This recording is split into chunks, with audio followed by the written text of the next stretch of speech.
Selamat sore Bapak Bernardus. Selamat sore Ibu.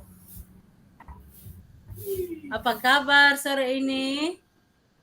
Baik selalu Ibu. Ya, baik.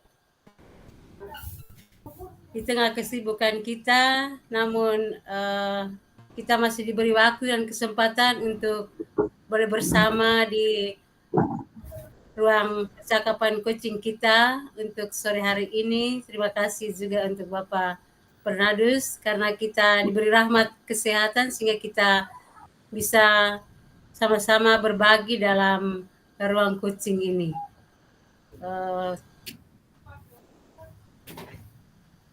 Yang ingin saya tanyakan, pada pekan kemarin Bapak sudah WA saya, katanya kita akan berdiskusi bersama tentang soal pembelajaran di sekolah kita. Hal yang mau saya tanyakan di sini, mungkin sedikit bayangan dari pengalaman hidup dari Bapak sendiri selama ini menjadi seorang guru SMK sekian tahun dan sekarang masih tetap setia mengajar di SMK. Karena minta maaf kita berbeda ruang pembelajaran kita, saya di SMA. Sampai saat ini Bapak masih seperti ini, masih setia untuk mengajar. Apa ada masalah, ada persoalan yang hadapi kurang lebih sekian tahun berada di sekolah Bapak sendiri di sekolah SMK? Baik, terima kasih Ibu. Selama kurang lebih 19 tahun 8 bulan menjadi guru di SMK, banyak persoalan yang saya hadapi, terutama dalam proses pembelajaran di kelas.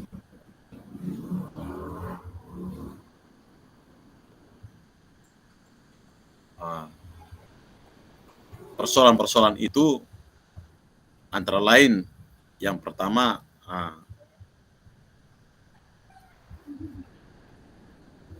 dari para murid atau siswa ini, mereka dari berbagai macam ragam kemampuan,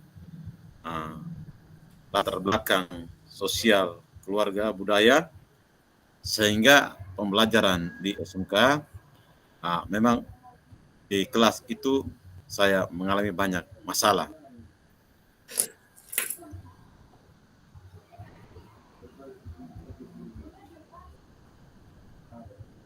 Oh iya, baik Bapak. Tadi saya mendengar bahwa karena keberagaman dalam hal ini tentang minat dan bakat yang ada pada diri anak itu sendiri, maka Bapak menghadapi masalah dalam proses pembelajaran. Ingin saya tahu mungkin masalah-masalah apa saja yang selama ini Bapak hadapi dan mungkin masih menjadi kemelut dalam kegiatan pembelajaran sehari-hari di kelas Bapak sendiri.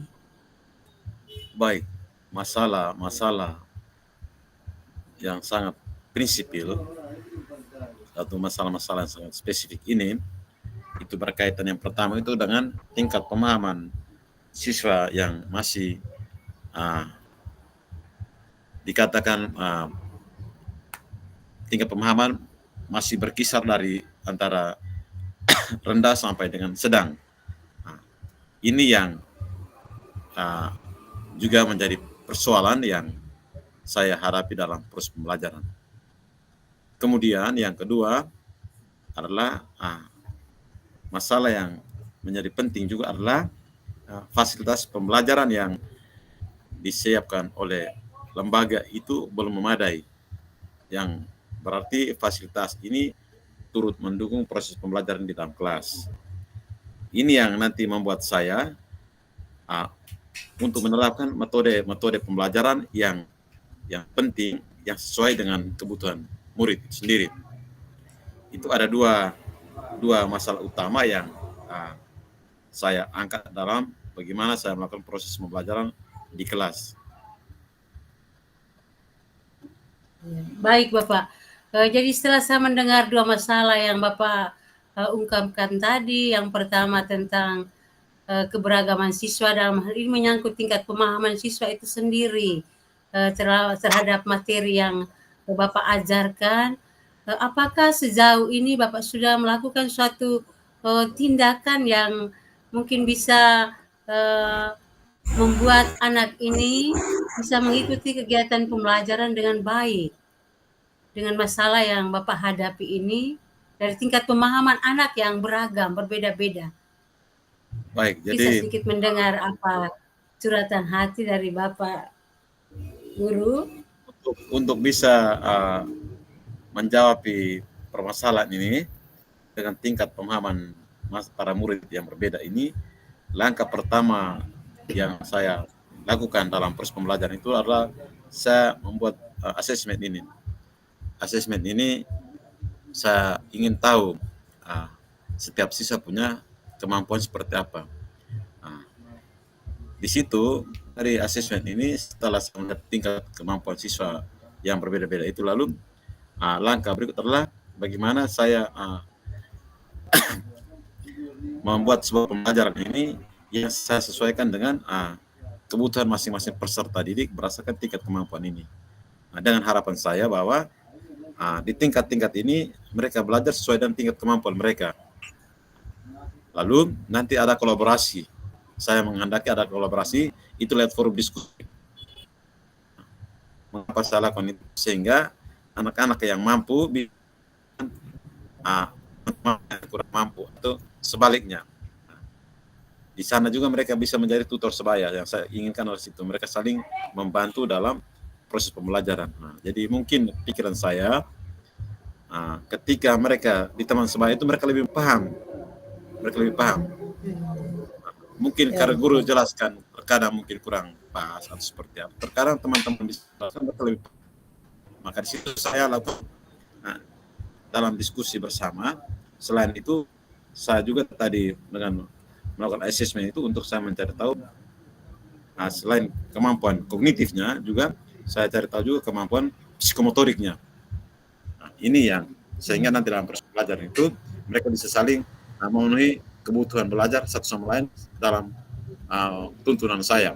Itu yang saya lakukan berkaitan dengan metode pembelajaran yang berkaitan dengan kegiatan pembelajaran di kelas itu. Baik Bapak Guru ya, jadi tadi setelah saya mendengar tentang suatu cara yang Bapak lakukan, yaitu asesmen. Dalam hal ini dengan adanya penilaian ini Bapak bisa melihat kelompok-kelompok anak di kelas rendah, di kelas bawah, dan juga di kelas tinggi, kelas atas ya. Di sini juga tadi saya mendengar ada tutor sebaya antara mereka. Apakah setelah Bapak melakukan hal seperti ini ada perubahan yang dirasakan oleh siswa itu sendiri dalam penilaian lanjutan, asesmen selanjutnya ketika hal ini sudah diatasi? Baik, jadi hasil yang saya lihat dari pertemuan berikutnya dengan hasil post test yang saya lakukan, tes akhirnya adalah bahwa ternyata ketika kita melakukan asesmen itu untuk memetakan kemampuan siswa, kemudian membagi mereka dalam kelompok-kelompok pembelajaran sesuai kebutuhan tadi, itu mereka di situ saya tahu bahwa ini siswa ini perlu pendampingan yang bagus, lebih rutin dengan melihat dia punya kebutuhan pembelajaran seperti ini. Lalu nanti ada ruang kolaborasi, diskusi. Di situ juga mereka saling berbagi, sehingga di sana saya melihat bahwa ternyata dalam forum diskusi mereka lebih ingat apa yang mereka sendiri sampaikan di antara teman-teman presentasinya. Lalu yang ketiga, pendampingan teman sebaya, juga tutorial ini juga ternyata mereka lebih saling mendengarkan, dalam tuntunan saya sebagai guru, sehingga tutor sebaya juga ternyata ada yang lebih bisa menerima, mungkin karena Oke, Nah, baik tingkat Bapak. jadi ada Baik, perbedaan. baik. Oke, Ada jadi kalau peningkatan dengan lalu. langkah yang Bapak ambil ini mereka eh, lebih mendapatkan pemahaman dengan tutor sebaya dan juga Bapak melakukan asesmen lanjutan dan tentu anak yang di kelas rendah tentu nanti punya pemahaman akan lebih baik dari sebelumnya ketika diadakan pendampingan dan juga dengan tutor sebaya. Baik Bapak, apa tindak lanjut Bapak ke depan setelah permasalahan pertama yang tadi Bapak hadapi untuk uh, aksi nyata ke depan, tindak lanjut untuk perjalanan pembelajaran ke depan? Baik, jadi yang pertama dari tindak lanjut untuk aksi nyata pembelajaran ke depan, yang pertama saya akan mengevaluasi dulu kira-kira metode pembelajaran yang saya terapkan ini kira-kira tercapainya berapa persen terhadap siswa, baik itu kognitifnya maupun psikomotoriknya. Yang berikut adalah bahwa dari proses pembelajaran yang saya lakukan ini juga, saya akan membuat sebuah refleksi dulu. Refleksi ini saya lakukan dengan bagaimana saya melakukan tes di akhir pembelajaran ini. Sehingga di sini juga saya di tes akhir ini juga saya akan pastikan tahu bahwa kemungkinan pembelajaran yang tadi saya lakukan ini materinya mungkin harus saya ulangi lagi atau materi tingkat kesulitannya tinggi sehingga perlu ada pendapat. Jadi saya akan membuat jadwal perbaikan atau jadwal pembelajaran ulang terkait dengan kira-kira pencapaian mereka dalam evaluasi itu berapa persen. Sehingga di situ saya akan membuat rencana tindak lanjut dari pembelajaran yang saya lakukan itu. Jadi mungkin di sini saya lihat tingkat kecapaian hasil belajar anak pada pertemuan itu atau pada materi-materi yang saya sampaikan itu, sehingga saya langsung bisa melakukan perbaikan atau langsung bisa melakukan perubahan atau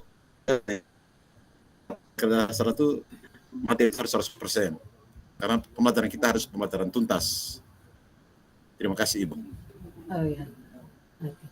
Baik Bapak. Jadi saya mendengar tentang refleksi tadi, Bapak tetap melanjutkan evaluasi dalam hal ini penilaian kognitif dan juga psikomotor, keterampilan yang harus Bapak lihat selanjutnya dalam kegiatan pembelajaran di hari-hari berikutnya, terlebih pada anak-anak yang tadi menjadi perhatian pada kelompok belajar sesuai dengan kebutuhan mereka masing-masing.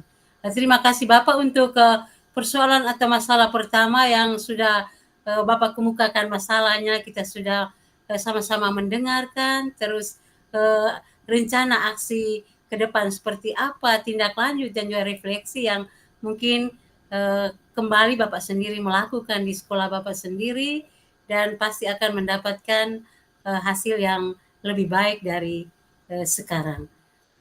Ada satu masalah lagi yang kedua, tadi saya mendengar bahwa ketersediaan peralatan yang masih sangat terbatas di sekolah SMK. Sejauh ini apakah masalah yang Bapak hadapi ini sudah ada solusi dengan siapa dan sudah Bapak temukan jalan keluarnya untuk mengatasi masalah ini, karena saya tahu bahwa sekolah SMK ini kan tentu bagaimana kita membutuhkan keterampilan dari anak-anak kita sesuai dengan bakat dan minat yang mereka miliki. Baik, terima kasih Ibu. Persoalan yang dihadapi itu soal masalah fasilitas ini. Fasilitas ini itu lebih bukan fasilitas yang spesifik ke program masing-masing untuk pembelajaran praktik, tetapi fasilitas ini lebih saya lihat fasilitas secara umum. Ini pertama itu soal ketersediaan perangkat pembelajaran yang mendukung proses pembelajaran itu, misalnya Infocus ini terbatas di sekolah, hanya ada 2. Ini yang terkadang ketika kita mau melakukan pembelajaran dengan menggunakan Infocus ini kan ini kan media pembelajaran juga. Terkadang Iya, kegiatan praktek yang anak-anak ingin lihat nonton di langsung pada layar itu kan kita tidak bisa lakukan karena ini fokusnya tidak ada. Nah, ini yang susah. Jadi nanti kalau apa anak-anak mau nonton langsung proses pembelajaran yang kita bisa tampilkan dengan cara kerja dan lain sebagainya, nah itu kita hanya bisa dengan langsung pada praktek. Yang kita iya, iya. mau, bagaimana kita anak-anak bisa menonton YouTube, tetapi YouTube atau artinya begini, kita membuat sebuah proses kerja, kita videokan, lalu nanti kita tampilkan pada proses pembelajaran itu yang lebih bagus. Jadi anak-anak itu Betul. kalau jangan lihat langsung, oh bagaimana cara saya memotong kayu ini. Nah, itu kan dia langsung lihat di layar, dia tahu. Oh bagaimana saya asak ini gergaji supaya dia tajam. Nah, Oke, baik ini baik ya Bapak. Oke, jadi kalau, soal fasilitas yang, tadi menjadi persoalan atau masalah yang Bapak hadapi ini sudah, apakah dengan sarana prasarana sudah ada solusi atau jalan keluar atau rencana seperti apa ke depannya sehingga bisa mendapatkan, sarana seperti Infokus tadi untuk kegiatan pembelajaran selanjutnya? baik. Jadi terkait itu maka kita sudah melakukan rapat di tingkat tim, termasuk saya juga tim dalam perencanaan itu di Sarpras dan wakil kepala sekolah, sehingga kita sudah mencoba untuk merancang kebutuhan di sarana prasarana itu, sehingga kebutuhan pembelanjaan itu kita masukkan dalam anggaran dana BOS di tahun depan, sehingga nanti di tahun depan itu kurang lebih itu sudah ada masing-masing Infokus. Nah, sehingga di 6 program itu sudah masing-masing punya Infokus di program kalian masing-masing. Dengan demikian bisa meminimalisir tentang kekurangan kebutuhan tadi. Karena kalau sudah ada 6 itu berarti harapan kita guru-guru jurusan bisa pakai. Oh, iya. Bisa pakai. Baik Bapak. Karena Jadi itu menjadi, rencana ke depannya dan, bisa mendapatkan alat tadi, Bapak menyanyikan bahwa ada 6 yang bisa dipakai untuk proses pembelajaran selanjutnya sehingga anak-anak bisa menonton YouTube, selain itu bisa, dengan tontonan itu mereka bisa mempraktekkan, dari hasil menonton lewat YouTube kalau ada Infokus, apabila ada Infokus. Baik Bapak ya, jadi saya sudah mendengar, 2 permasalahan tadi, tentu semua itu punya tujuan tersendiri yang ingin Bapak capai dalam, kegiatan pembelajaran ini, dengan masalah-masalah yang Bapak hadapi dan ada rencana ke depan seperti apa, refleksi yang menjadi tindak lanjut yang harus diatasi. Semoga ke depannya menjadi lebih baik lagi dengan persoalan dan masalah yang Bapak hadapi dan menjadi hal yang lebih, baik lagi ke depan, terlebih untuk, kebutuhan belajar siswa itu sendiri.